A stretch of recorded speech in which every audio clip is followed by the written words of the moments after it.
Hello, my name is Steve Quern.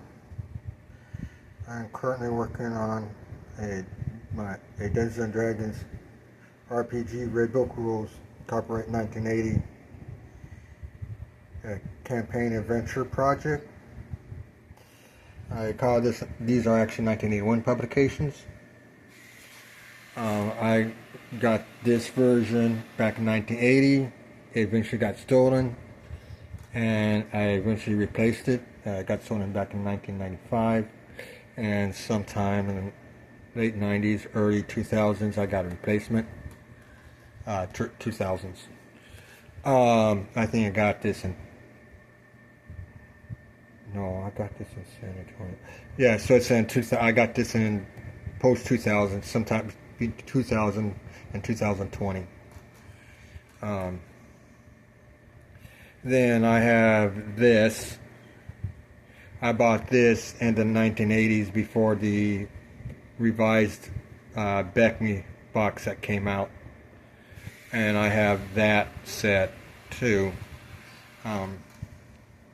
Actually, the 1980 had the Expert Companion, Masters, and Immortal Rules sets also. But I got these two, so on this campaign, I'm just going to I'm limiting the player character levels to name level.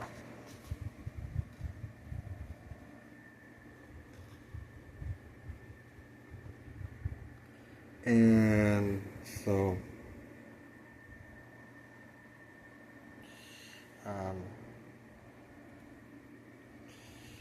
and then with the elves, the elves, they can't cast level 1 spell, that level 6 spell at this level, so I rearranged the tables a little bit so that they can cast that 1 spell. And I did the same thing for the magic users, so you can see the name levels. And then the magic users did the same. I did the same thing. They couldn't cast at that, so I gave them one ability to cast 1 spell. The halflings maxed out at level 8. I gave them a level 9 for game system balance, because it just would not be fair. So the marshal would, you got a sheriff who is the town. The marshal would oversee various different halfling towns.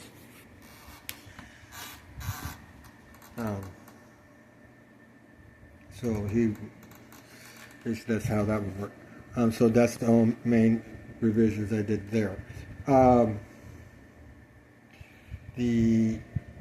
Because these two, the monster manuals, the monster lists, and here will exist alongside the monster lists in here. Come on, behave.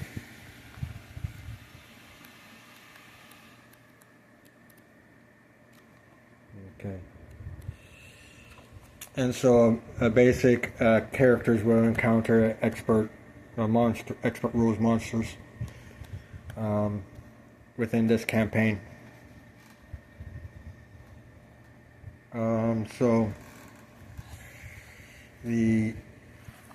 Now I showed. I can just move this aside.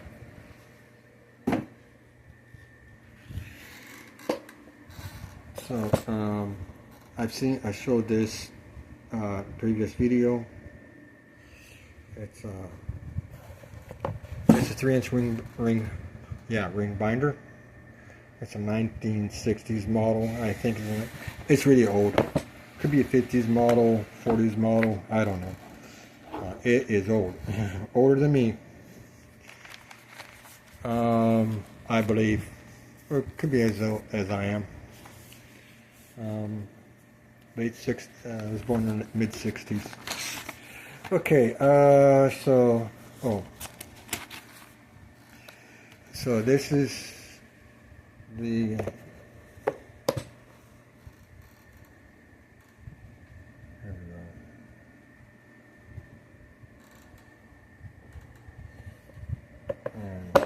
back side.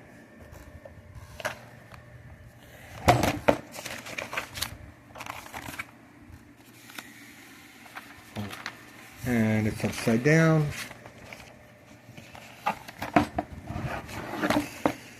Because well, I tore this earlier. I made a video earlier, and I tore that earlier today. This is a redo video. So I took the paper out in the process. I tore that, but I'm going to keep it in the folder. If you can see that last year. How the system works. You got a little lever and pull that out, and then got these notches that go into here, and then they pull out, so you can put, I can, but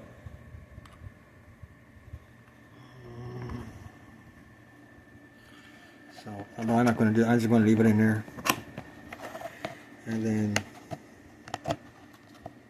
that's in there. That's not in there. Then that's in there,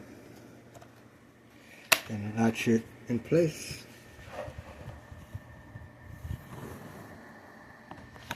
Okay. So this is a Dungeons & Dragons campaign, basic and expert, it says here. Dungeons & Dragons basic and expert rules campaign.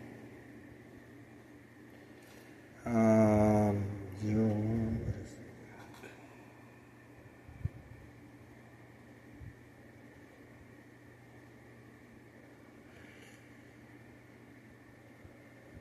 I'm not sure what that's all about.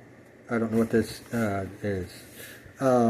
This is the date that it was originally created. This is the editing date.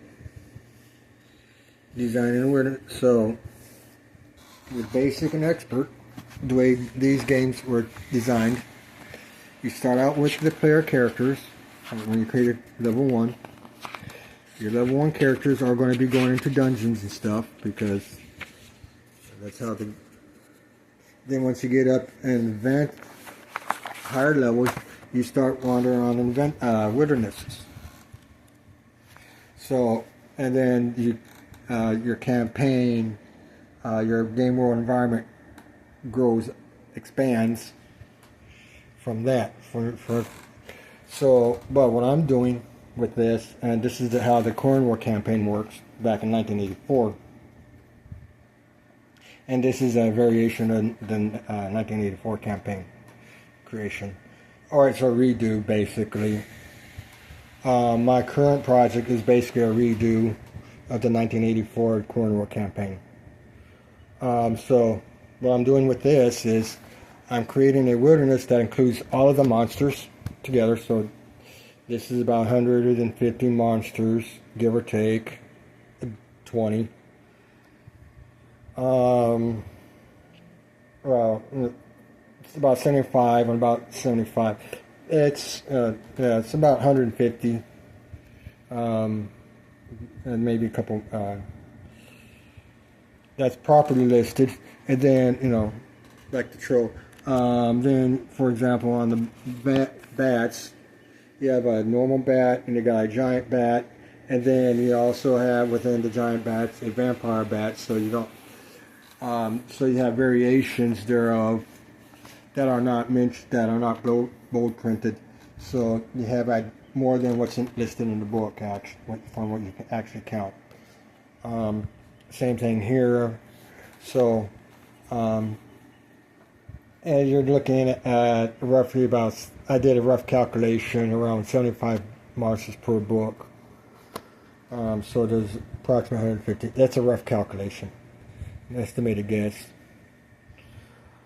So all the monsters. So this campaign has all the. So what I'm doing is, instead of working on a dungeon first, and then expand on creating a wilderness, and then is I'm using, I'm creating a wilderness. Then after I create a wilderness, I'm going to create dungeon adventures, and that is what I'm doing with this current campaign. My current, okay.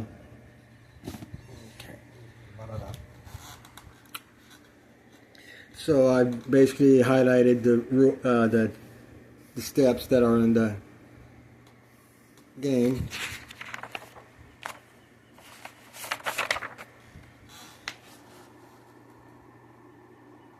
Oh, 018. Okay, that's what. Okay, that's 018. Focus. Too close. There we go. Okay, that's 018. So okay, that's version A of the original. So that's what it is, and so that's 01. This is the first copy. So that's what that is. Okay. Dungeons and Dragons Basic and Expert Rules Campaign Settings. Let's see here. I made that in 10/25/2004, October 25. So this is basically, I'm just copying the text that's in the rule book.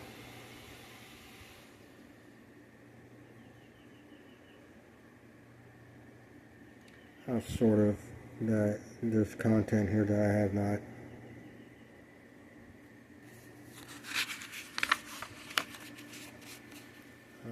Let's see here, Dungeons and Dragons.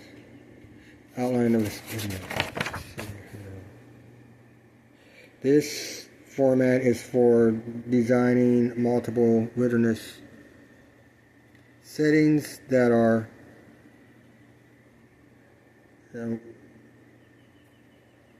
to be combined to form the ecologies of an entire planet, which will be the campaign setting known as Querinworld Campaign.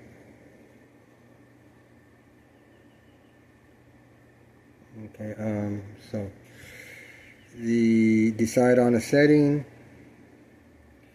Okay, so the size of all, so this is the setup, and then I'm writing notes per.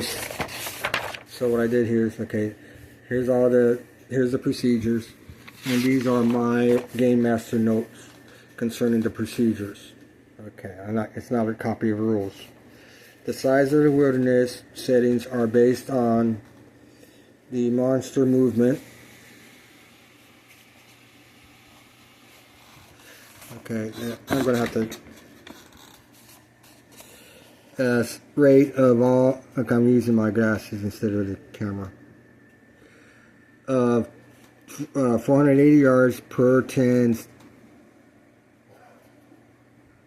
That's actually 10 minutes. This is a typo. Per turn, which is 10 minutes, not 10. Round is seconds. Times 6 turns, which is equal to yards per minute. Yeah, it's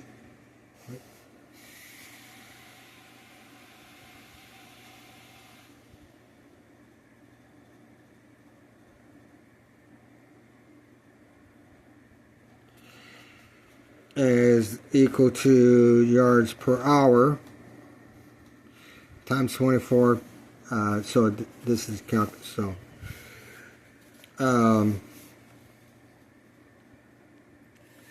actually may have done it differently. So you have minutes, hours, days, months. So you have climate zone is equal to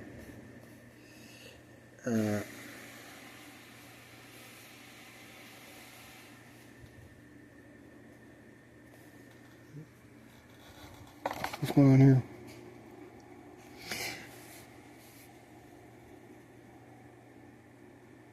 yards per month times 9 is time zone equal. Okay, yards per month is the time zone times 9 time climate zones is equal to the planetary polar distance. Okay.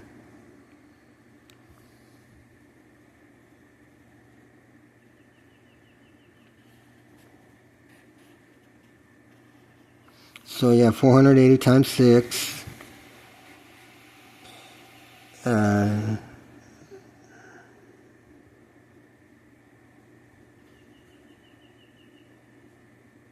Times 6, okay, times 24 days.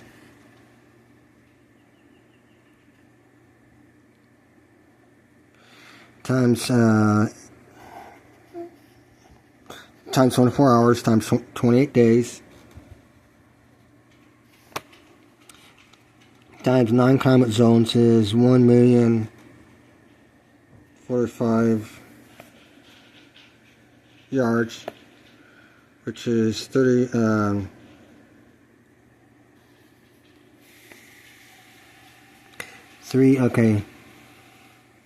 billion feet divided, which is divided by 150, 5,280 feet statute miles, which would come up to 1 billion. Wait. Oh, 1 million. That's decimal. Okay. Sorry.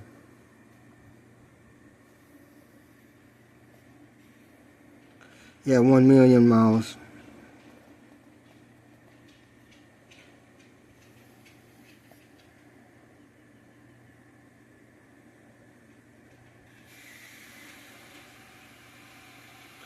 Okay, yeah, 1 million miles, 121 feet and 38 inches. I did the calculation there. Let's see here.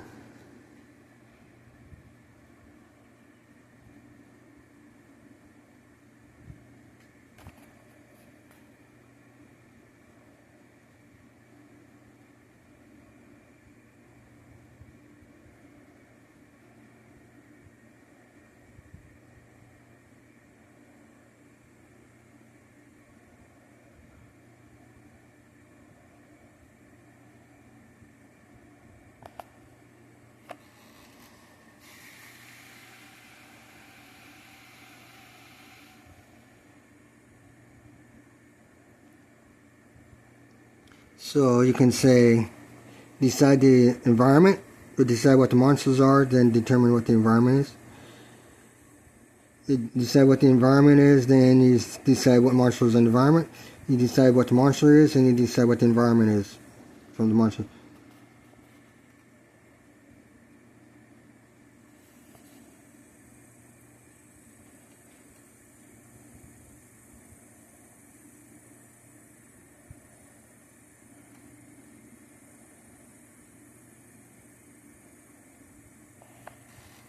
And then you determine the map size based on monster movement to determine that. Okay. The next step is to draw a map of the area, decide whether to use graph paper or hex paper. I had, since the 2000s, finding hex paper was very difficult for me.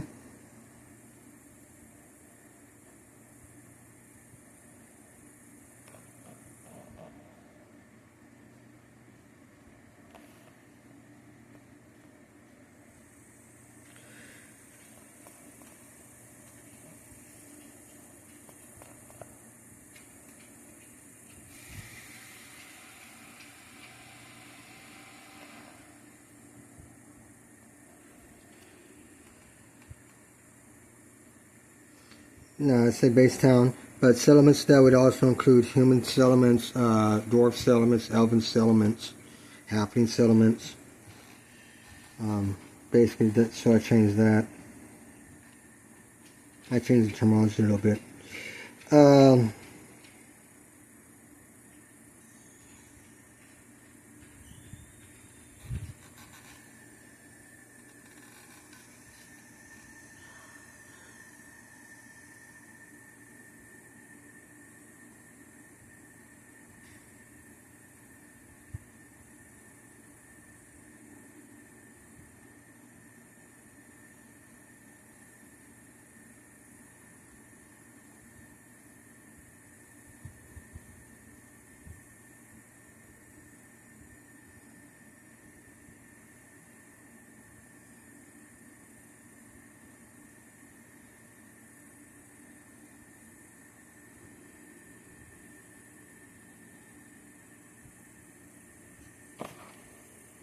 okay.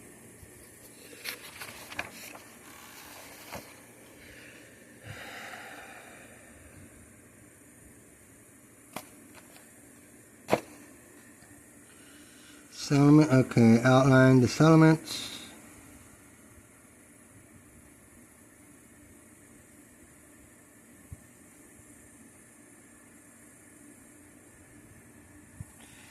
Now, I think some of this is copied from the book. I may have copied some of this stuff.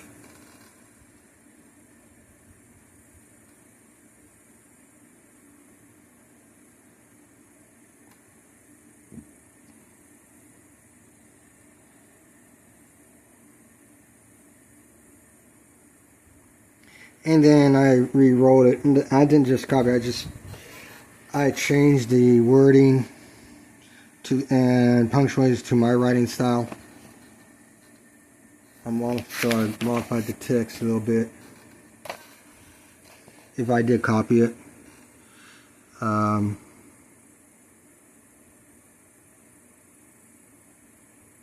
Yeah, this sounds like I copied this from the book.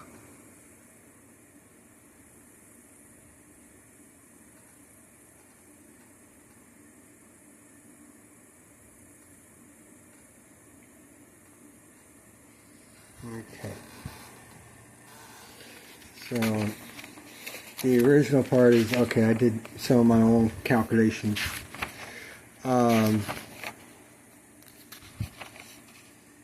So here are some. This is the example of what I'm doing for the game world map. I'm trying to see if I can get the camera in the shading.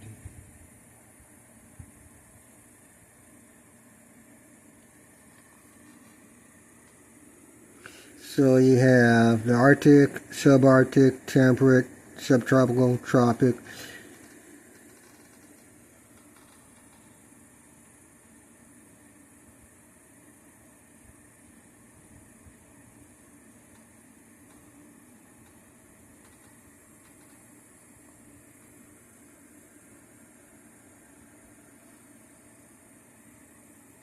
Now these are hand-drawn hexes that I used. Okay, oh, I'm using graph paper.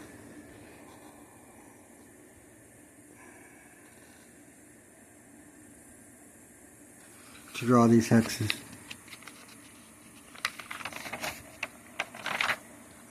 Let's see here, some calculations.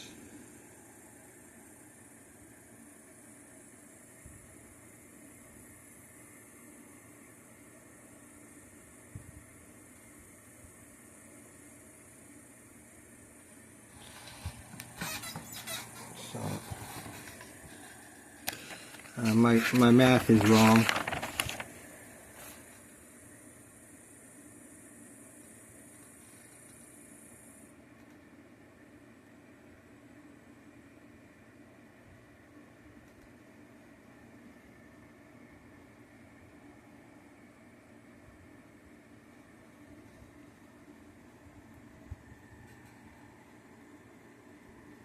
Yeah, I'm copying this stuff from the book, so that way I don't have to open the book all the time.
Okay.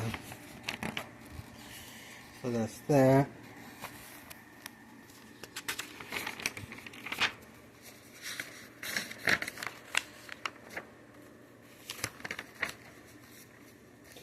The Querinworld Campaign. Let's see what this is about. Dungeon Dragons basic and expert rules.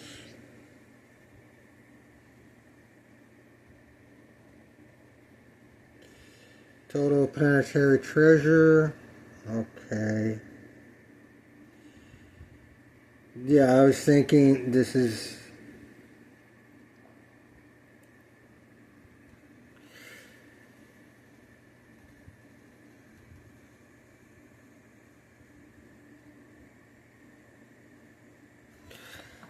Okay, so I need to do this.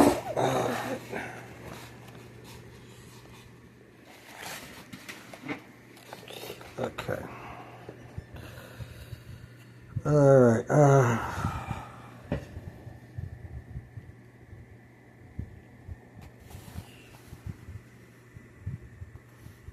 total planetary treasure is the maximum amount of monster treasure that a planet can produce. This figure is calculated based on the principles that the dungeon master designs. Yeah, I used dungeon master as one word at that time. Designs an entire world setting before playing an adventure with any players. Undecided note. I believe that the total planetary treasure should be calculated before the dungeon master tries to design any planetary environmental setting. However, for the dungeon master to determine which monster exists on a planet, the DM must first decide which environments do exist on the planet. Determining which monsters and which environments do exist on a planet may have to be determined simultaneously before calculating the total planetary treasure, and may require the DM where am I?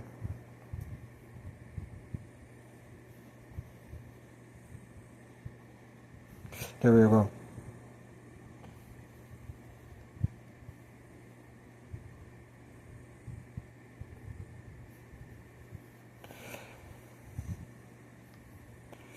Okay, and may require the DM to establish conception notes for planetary environmental designs and monster encounter tables design. So I was okay,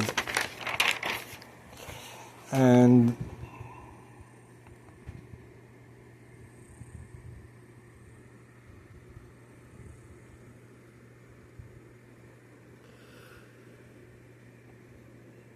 so even in back in 1984, I was thinking about establishing an entire planet and not going through the process of expanding. I was thinking have an entire planet populated and then do that.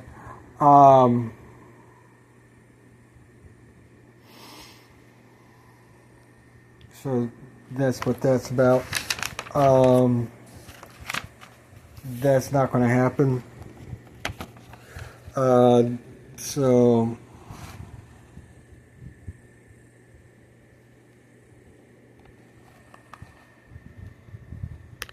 what does this say?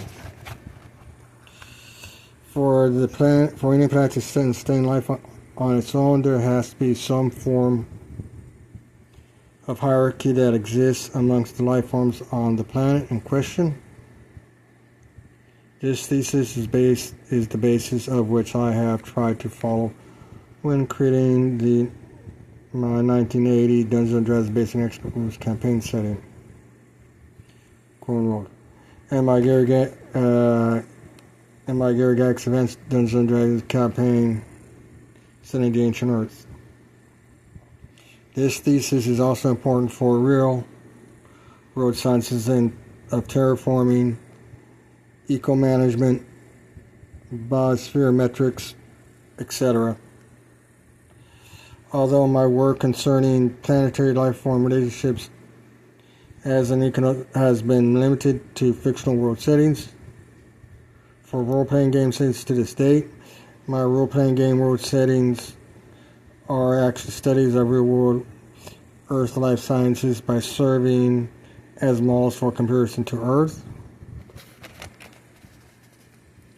I failed in completing any of my role-playing game world setting models because of distractions from theft, changing environmental systems, blah blah blah blah blah. So, yeah, 2004.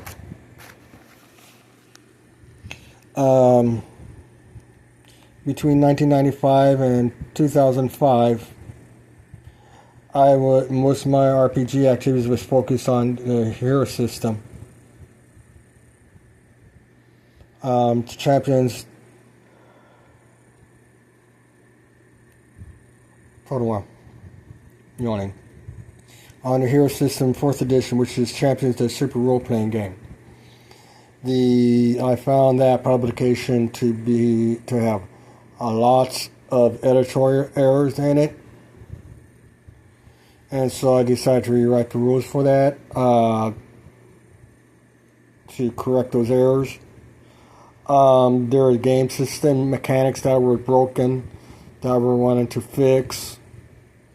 The terminologies in terms of character points, real cost points, active points, and stuff like that was one that needed to be clarified. So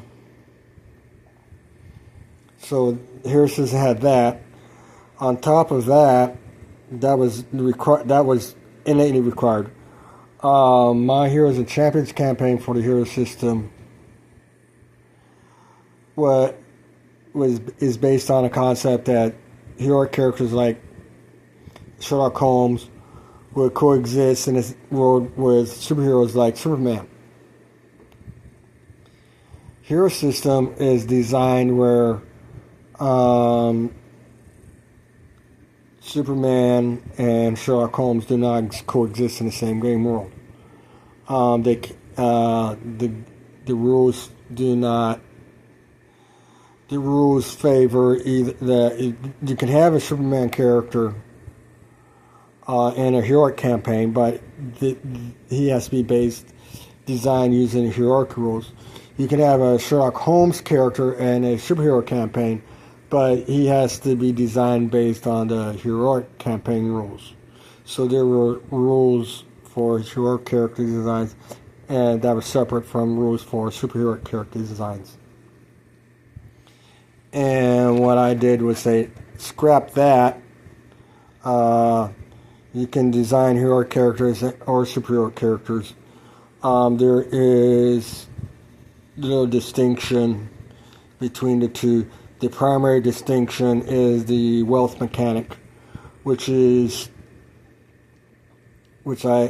got from the DC Heroes role-playing game system.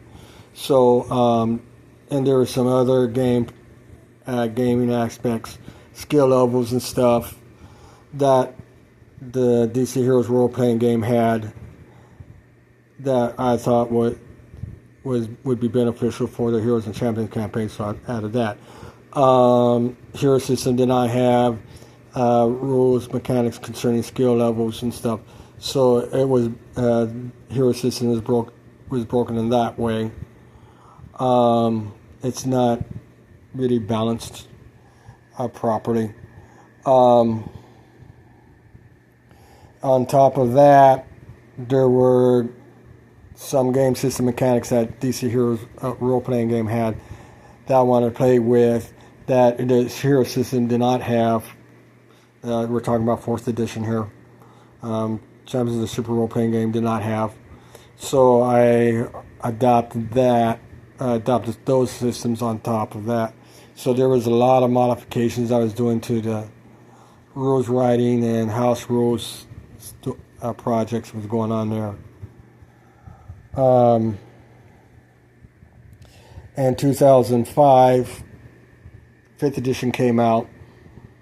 I bought that, looked at that. Some of the changes were good, some of the changes were bad, some of the changes were meh. Then when 6 months later they did Hero System 5th edition revised, I looked at that. I didn't buy it, I looked at it. The main issues I had with Champions of the Super Role-Playing Game was the powers descriptions.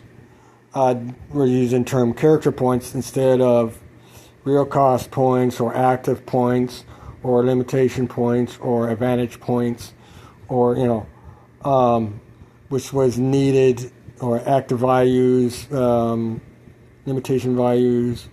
Hero System has terminologies that was, and they were glassing all those terminologies over with character points. And 5th edition did not fix that. Hero System 5th edition revised did not fix that. So I said, okay,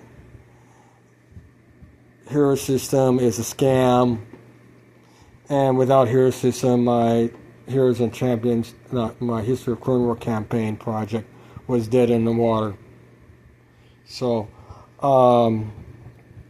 this is in 2004, so this is I'm coming to the end of my table RPG and activities in this time frame. So yeah, so here's the winners. Human Town that I was working on. This is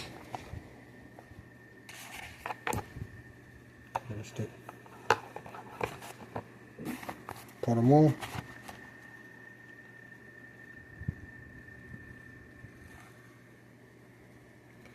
Human Monsters.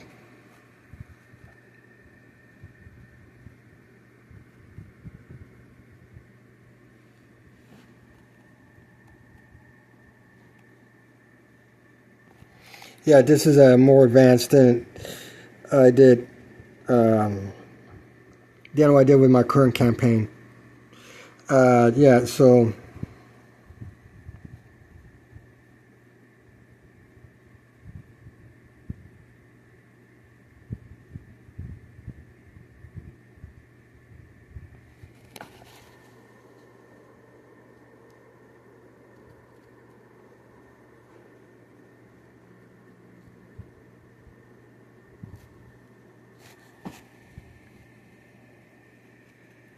I was looking at this marking here and I'm trying to figure what that's all about.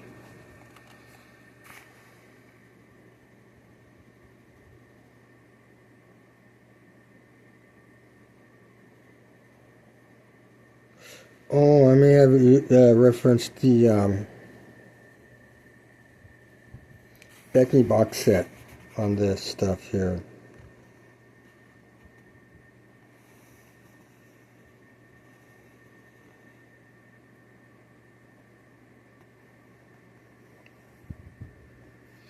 So I listed the hit dice and all the different hit dice. And then number appearing.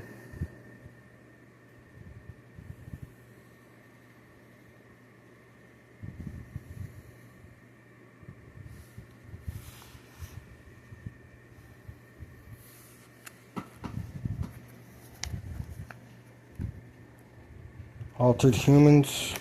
Okay, Okay, so is it skeletons, lycanthropes, skeletons, whites, zombies, undead, basically.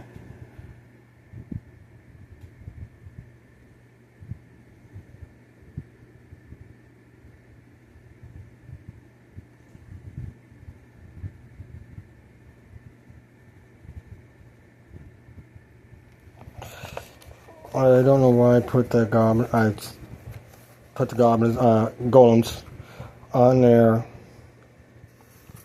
Well, I got the bone golem, but the golem, so you can have a humanoid bone golem. You can have a lion bone golem, for example, a bugbear bone golem,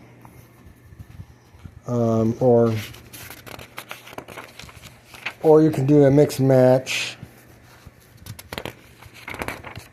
So so there's things going on here.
So I'm doing some math here. I don't know what these math numbers are about.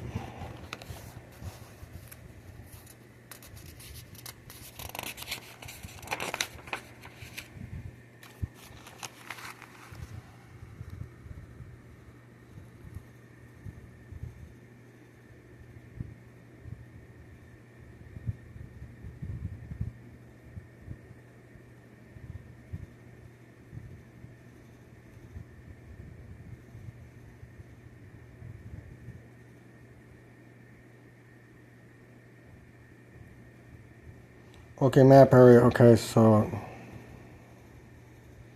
the yards per month is not actual depth. That's the area, surface area.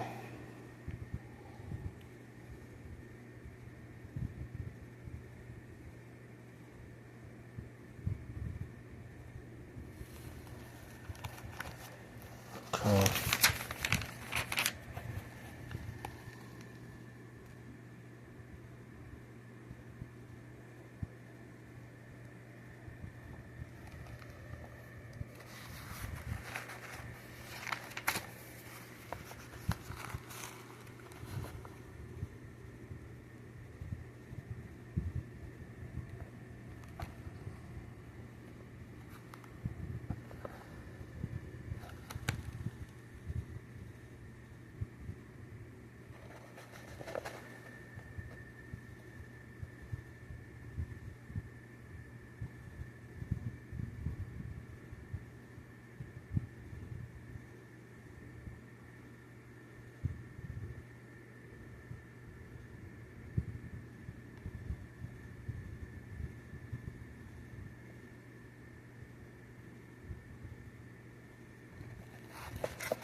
Okay,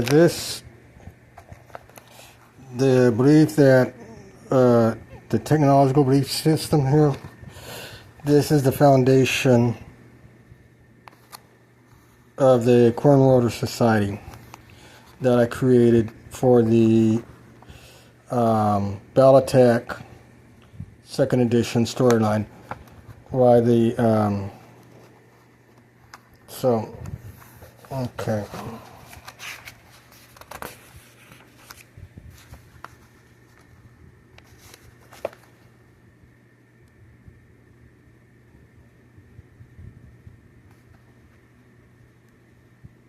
So I acquired the Heroes Champions, the Super Role Playing game, in 1995, and so and then it got stolen later on in the year, along with other stuff, and I got quite a second one, and then so.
Okay, during my high school years when I was doing the AD&D and Dungeons and Dragons, I was thinking about religion and stuff. I